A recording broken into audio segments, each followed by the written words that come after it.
주님의 사랑으로 사랑합니다.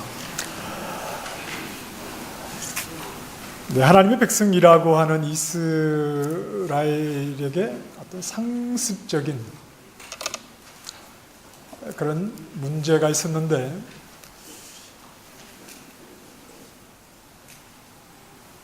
그건 좀 혼합주의적인 종교 생활을 이스라엘이 늘 하게 되었다 하는 겁니다. 혼합주의적인 종교 생활. 그래서 그들은 조상적부터 섬기던 이스라엘도 여호와 하나님도 섬기지만 또 가나안의 바알도 그들은 언제든지 섬길 수 있었습니다. 자, 어떻게 하나님의 백성이라고 하는 이스라엘이 하나님도 섬기면서 바알도 섬길 수가 있느냐? 그것은 하나님이나 바알을 수단, 도구 정도로 생각을 했기 때문에 그렇습니다. 하나님이나 바알을 도구나 수단이라고 생각을 해서 함부로 했다는 건 아닙니다.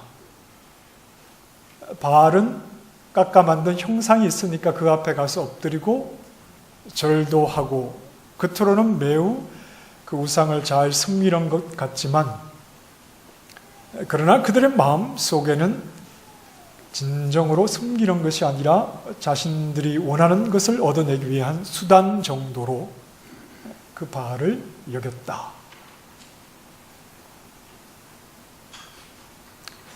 저는 어렸을 적에 중고등학교를 시골에서 다녔기 때문에 자전거를 타고 학교를 다녔는데요. 그때는 허벅지가 거의 축구선수 같았는데, 믿거나 말거나. 근데 이제 비가 많이 오는 날은 자전거를 타고 가기가 힘들어서 버스를 탑니다. 그런데 등교 시간에 버스가 저희 동네 앞으로 지나가지 않고 그 시간에는 그 이웃 동네를 돌아서 이렇게 버스가 가서 그 버스를 타려면 우산을 쓰고 한 10분을 부지런히 걸어가야 됩니다.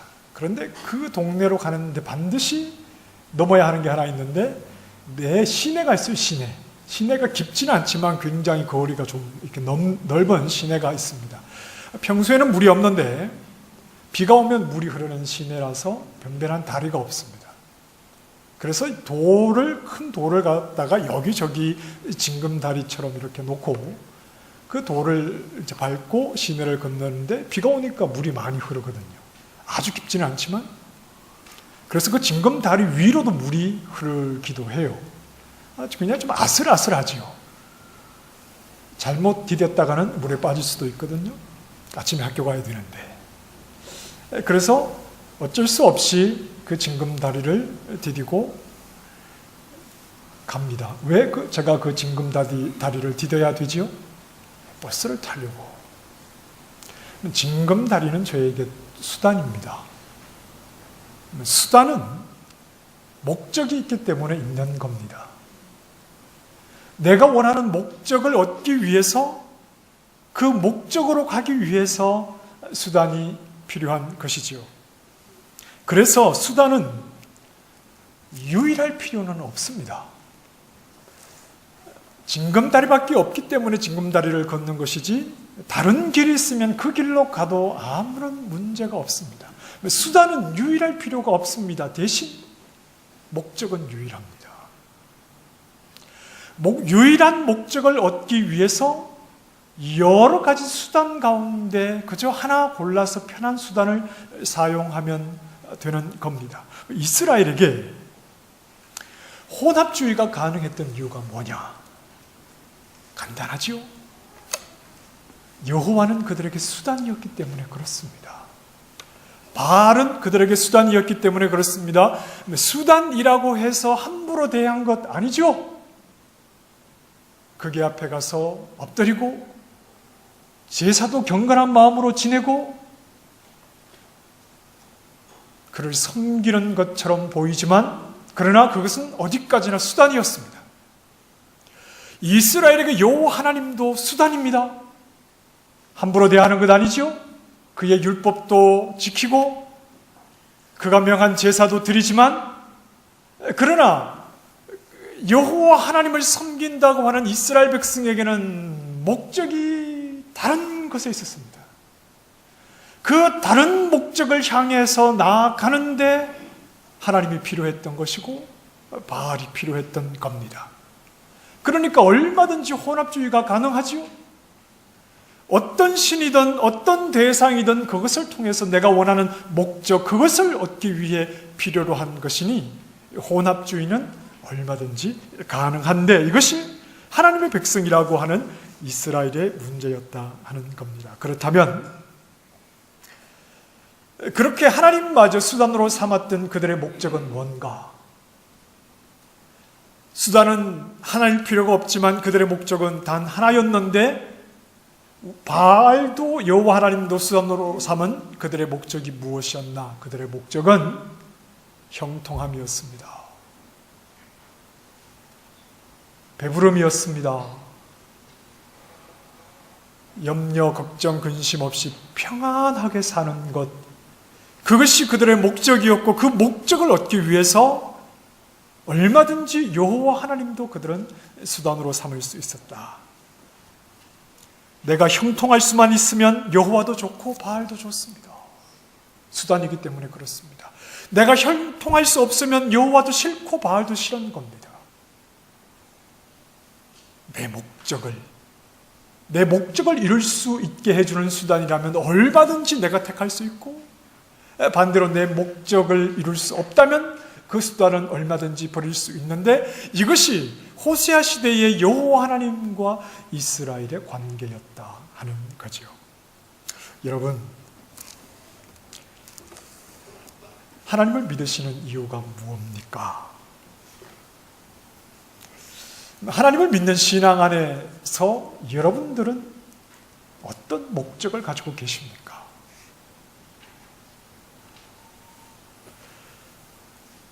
하나님을 예배하시는 이유가 뭔가요? 하나님 앞에 기도하시는 이유가 뭐지요?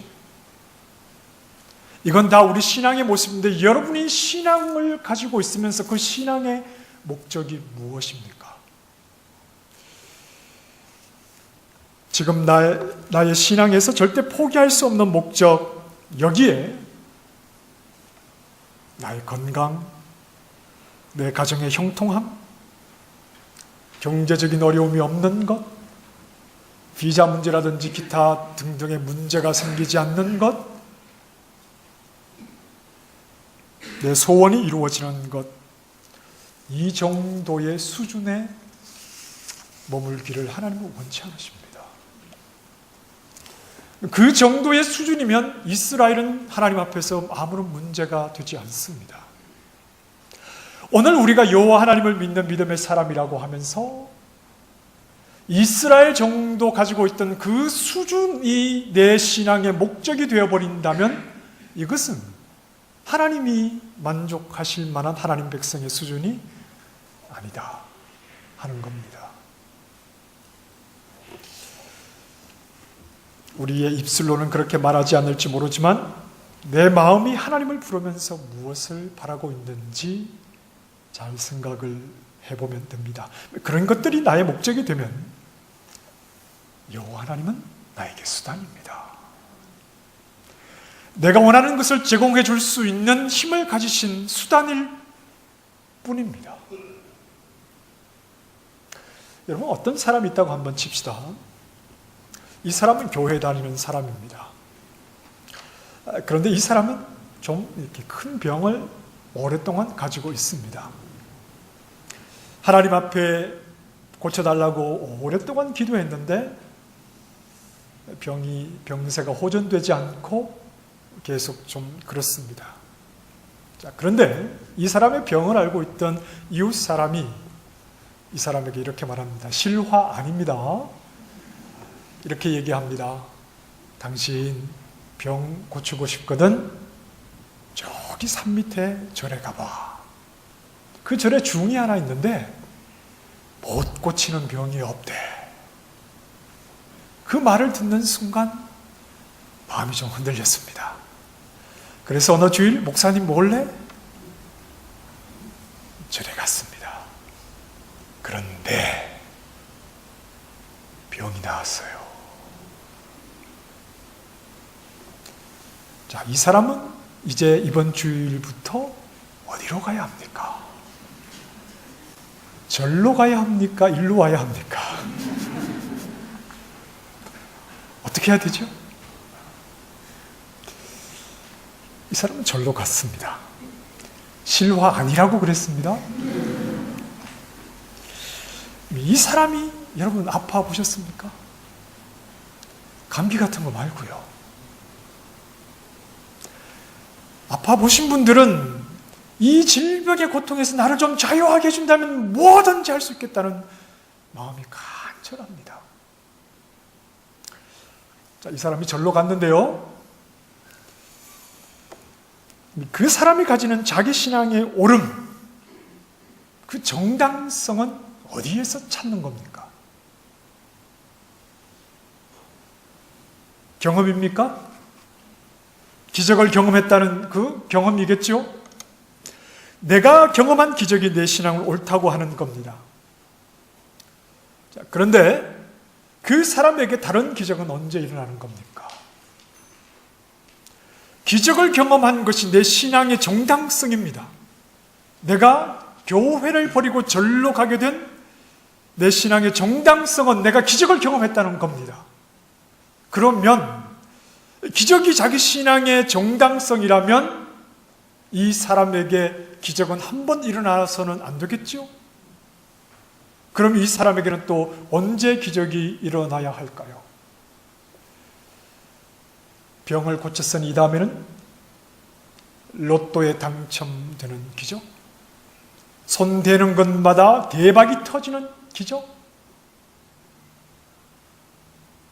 또 다른 병이 걸려도 얼마든지 그 병이 낫는 기적, 이런 기적들은 그의 삶 속에서 계속 일어나야만 그가 지금 신앙생활을 하고 있는 것에 대한 정당성을 스스로 얻는 겁니다. 아, 내가 옳은 신앙생활을 하고 있다. 스스로에게 정당성이 되는 겁니다. 자, 그런데 기적이라고 하는 것은 매일 일어나면 기적이 아니겠죠? 어쩌다가 기적은 일어나게 되는데 그 기적이 어쩌다가도 일어나지 않으면 어떡하지요?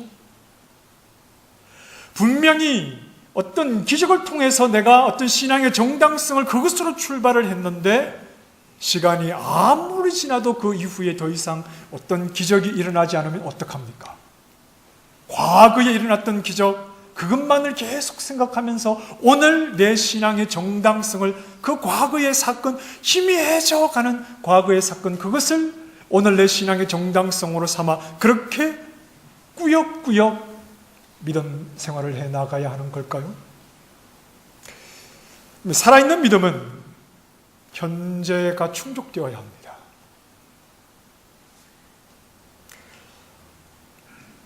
허구한 날, 옛날에 일어났던 어떤 신비한 기적과 경험, 그것만을 끊임없이 되새기면서 살아가는 것이 아니라 살아있는 믿음 생활은 지금, 오늘, 현재 나에게 충족이 되어야 합니다. 신앙은 지금 나를 압도해야 합니다. 신앙은 내가 취미생활 하듯이 그렇게 하는 것이 아니라 그것에 압도당하는 것입니다. 신앙은 지금 내가 그것에 압도되어야 합니다. 현재 내가 굴복되어야 그것이 살아있는 신앙입니다.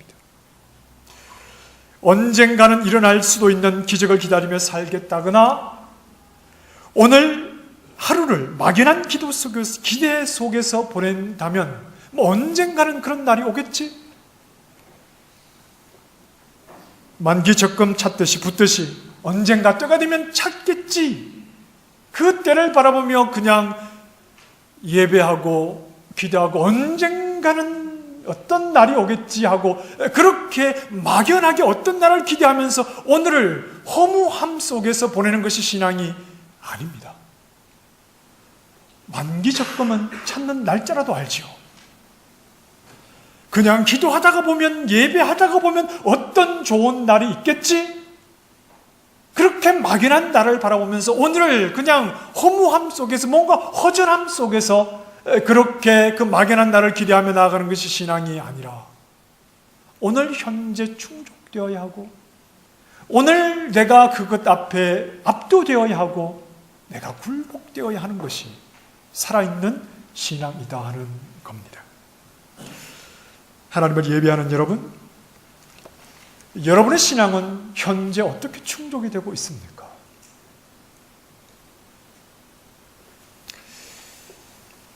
무엇이 여러분을 지금 이 자리에서 하나님께 굴복하게 하죠? 내 눈앞에 어떤 기적이 일어나지 않고 삶의 형편이 녹록지 않잖아요. 만만치가 않잖아요. 삶이 만만하지가 않지 않습니까?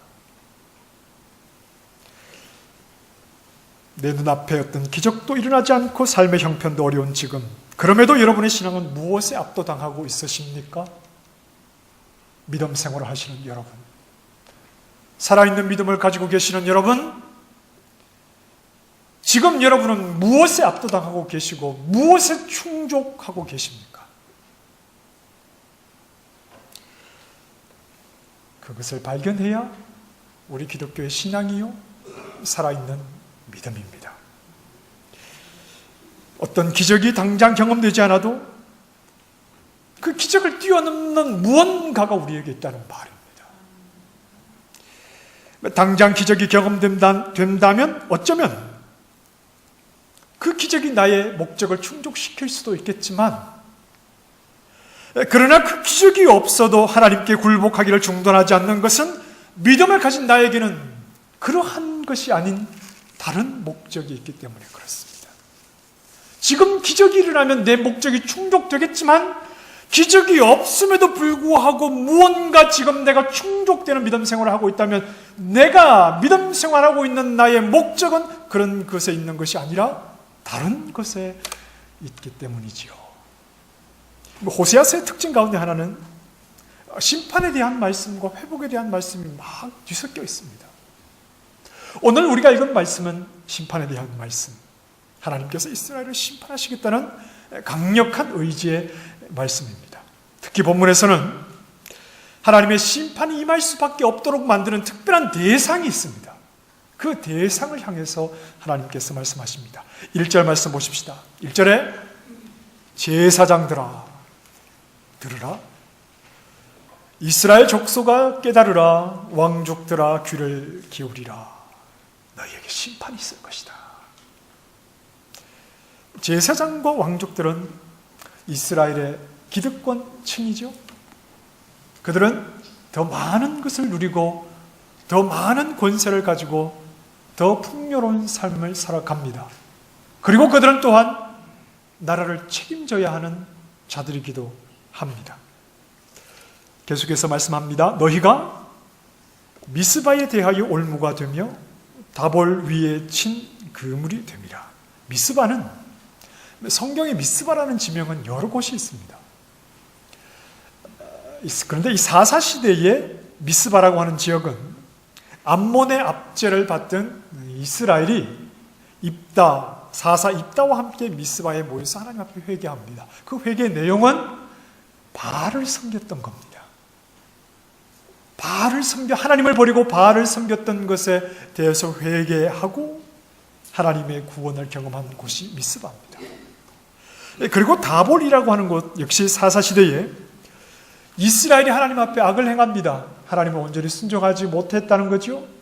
그러자 하나님께서 하솔 왕 야빈의 손에 그들을 파셨다 그랬습니다. 그래서 20년 동안 하솔 왕 야빈이 이스라엘을 굉장히 힘들게 학대를 했습니다.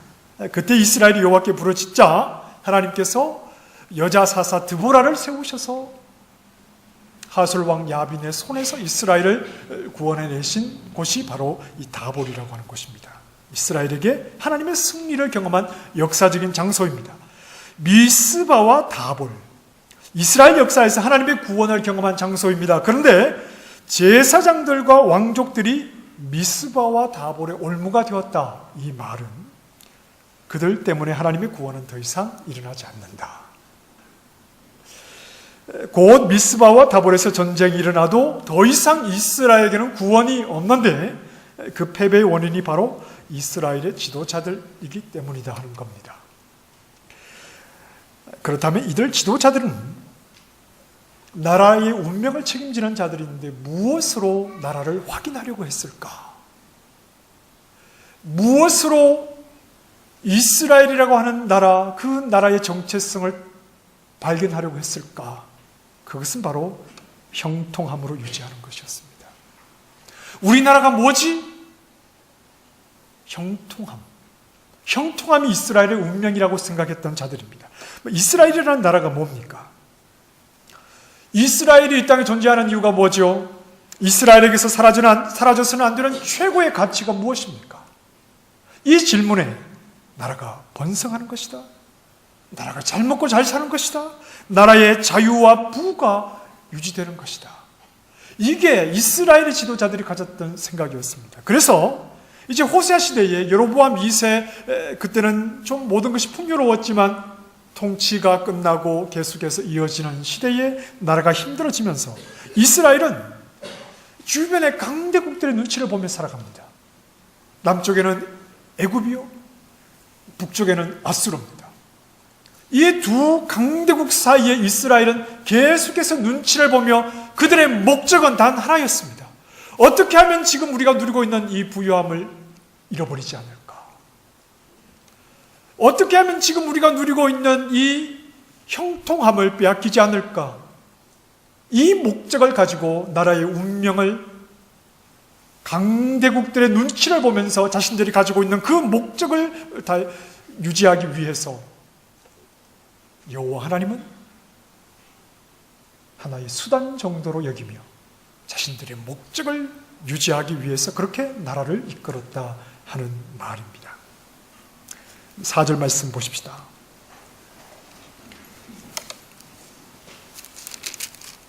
같이 한번 읽어보실까요? 4절 시작. 그들의 행위가 그들로 자기 하나님에게 돌아가지 못하게 하는 이는 음란한 마음이 그 속에 있어 여호와를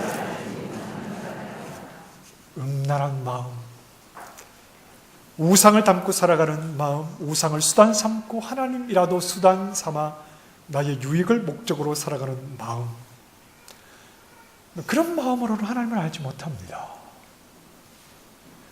그 정도의 수준으로는 하나님이 어떤 분인지를 알지 못합니다.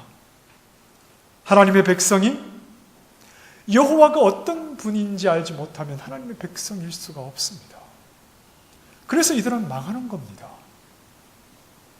그들이 가지고 있는 목적, 어떻게 하면 우리의 형통함을 빼앗기지 않을까? 그것이 목적이었기에, 그래서 여호와 하나님도 수단이었기 때문에 그들은 하나님을 알지 못합니다. 그래서 그들은 망합니다. 성경을 좀 앞으로 가보십시다. 호세아 2장으로 한번 가보십시다. 하나님이 어떤 분인지를 알아야 하지요. 호세아 2장 7절입니다. 같이 읽어보겠습니다. 시작. 그가 그 사랑하는 자를 따라갈지라도 미치지 못하며 그들을 찾을지라도 만나지 못할 것이라. 그제야 그가 이르기를 내가 본 남편에게로 돌아가리니. 그제야 그가 이르기를 내가 누구에게 돌아간다고요? 본 남편에게로. 무슨 말입니까? 하나님이 나의 남편이구나. 자기들의 형통함만을 위해서 그 형통함을 유지할 수 있는 바알을 부지런히 섬기다가 하나님께서 그것을 다 빼앗으시니까 그제야 여호와 하나님이 나의 본 남편이구나 하는 것을 알게 되는 겁니다. 하나님이 지금 이스라엘에게 깨닫게 하시려는 것이 무엇입니까? 이스라엘이 여호와에 대해서 알지 못하는 것이 무엇입니까? 하나님은 이스라엘과의 관계를 부부처럼 생각하고 계시다고요. 본 남편, 결코 변함이 없는, 바뀔 수 없는 나의 유일한 남편, 이 부부 관계로 하나님께서 이스라엘과 하나님과의 관계를 생각하고 계시다는 겁니다. 나는 너의 남편이요, 너는 나의 아내다. 이것이 하나님께서 이스라엘과 관계하기 원하는 그 관계의 내용입니다. 부부는 서로가 동일한 목적을 하나 가지고 있습니다. 부부 사이에는 이 목적, 이것은 가장 큰 목적입니다. 부부가 서로 가지고 있게 되는 목적이 하나 있는데 그게 뭐겠습니까? 좋은 집을 사는 것이겠습니까? 자녀를 많이 낳는 것이겠습니까? 아니면 함께 손잡고 전 세계를 유람하는 것이겠습니까? 부부는 서로가 가지는 큰 목적이 하나 있습니다. 부부의 목적은 한 가지입니다. 바로 당신입니다. 당신. 부부가 가지는 목적은, 가장 큰 목적은 당신입니다. 이게 부부의 목적입니다. 남편과 아내 서로가 서로의 목적입니다. 이게 부부입니다. 서로가 서로의 목적이 되고 서로가 서로에게 만족하지 못하고 서로가 서로를 사랑하지 못하는데 큰 집을 가지면 뭐 합니까? 자식을 많이 낳으면 뭐 합니까? 돈이 많으면 뭐 합니까? 서로가 목적이 되지 못하는데 부부는 서로가 서로의 목적이 되는 것이 부부입니다. 오늘 왠지 중국 음식이 땡기는데 짜장면 먹을까? 짬뽕 먹을까? 아니 나는 오늘 스테이크 먹고 싶어. 왜 내가 그 생각을 못했지? 그래, 스테이크 먹으러 가자. 여러분 그렇게 하지 않으십니까? 뭔 스테이크야, 그냥 짬뽕 먹어. 부부는 서로가 목적입니다. 그러니 서로를 즐겁게 하고 서로를 즐기고 서로를 누리는 것이 부부 아닙니까? 상대가 나보다 더 소중한 것이죠? 상대가 목적이니까요. 서로가 목적이니까요. 남편이신 하나님은 우리에게 수단 아닙니다. 믿음의 성도 여러분, 하나님의 백성된 여러분, 새 이스라엘이신 여러분, 하나님은 우리의 남편이십니다. 그분은 우리의 목적이 아니십니다. 그분은 우리의 수단이 아니십니다. 내가 원하는 형통함을 얻어내기 위해서 필요로 하는 그런 수단 정도가 하나님이 아니라 그분은 우리의 목적입니다. 남편이시니까. 내 남편이시니까. 하나님 그분이 나의 목적이시라고요. 나의 형통함을 얻기 위해서 하나님을 부지런히 부르고 있다면 그건 하나님을 모르는 겁니다. 하나님보다 지금 당장 무언가가 하나님을 앞서 있다면 그건 하나님을 누리지 못하는 겁니다. 기적이 필요하면 기적을 주실 겁니다. 기적이 필요하다면 하나님은 기적을 주실 겁니다. 그러나 우리에게 궁극적인 목적은 기적을 통해서라도 내가 원하는 목적, 그것을 달성하는 것에 있지 않고 나의 남편이신 하나님, 그분이 나의 목적이 되어 살아가는 것이 우리 신앙의 궁극적인 목적입니다. 그게 우리 신앙의 내용입니다. 기적이 없다고 해도, 모든 일이 잘 되는 형통함이 없다고 해도 늘 하나님을 겸손히 의지하며 질병 고쳐주시기를 기도하지만 잘 낫지 않는다고 해도, 그래도 하나님은 나의 남편이 되셔서 그분이 나를 그분의 아내 삼아 부부처럼 나를 목적하고 계시니 나 또한 하나님만을 목적으로 살아가리라. 이것이 우리 기독교 신앙이 가지는 힘이요 생명력입니다. 때로는 아프고 때로는 힘들고 때로는 고난 속에서도, 그 속에서도 하나님 한 분만을 향한 그 마음의 소중함, 하나님 그분만을 향하는 아픔과 괴로움과 여러 가지 어려움 속에서도 하나님만을 향하는 그 마음의 소중함,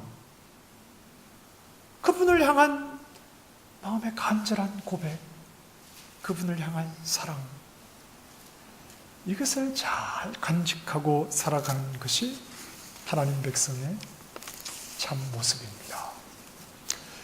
제가 즐겨 듣는 찬양 가운데 나무엔이라고 하는 가수가 부른 진실이라는 찬양이 있습니다. 그 가사, 그 찬양 가운데 한 대목이 이렇습니다. 주의 사랑만으로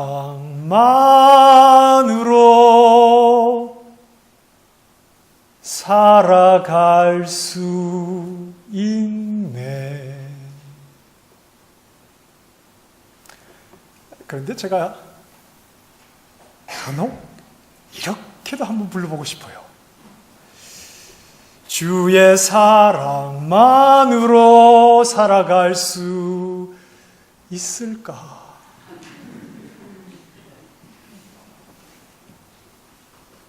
여러분 어떠신가요? 주의 사랑만으로 나의 남편이신 그분, 나를 목적으로 하고 계신 그분, 그래서 나를 사랑하고 계시는 그분의 사랑만으로 나는 살아갈 수 있을까? 몸이 아픈데, 돈이 없는데, 내일이 불안한데,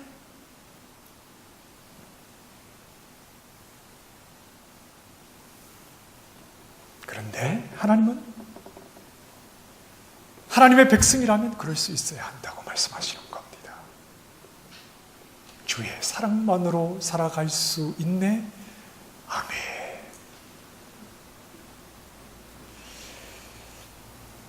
나와 부부라고 하시는 하나님, 그분은 나를 잠시 이용하시는 분이 아닙니다.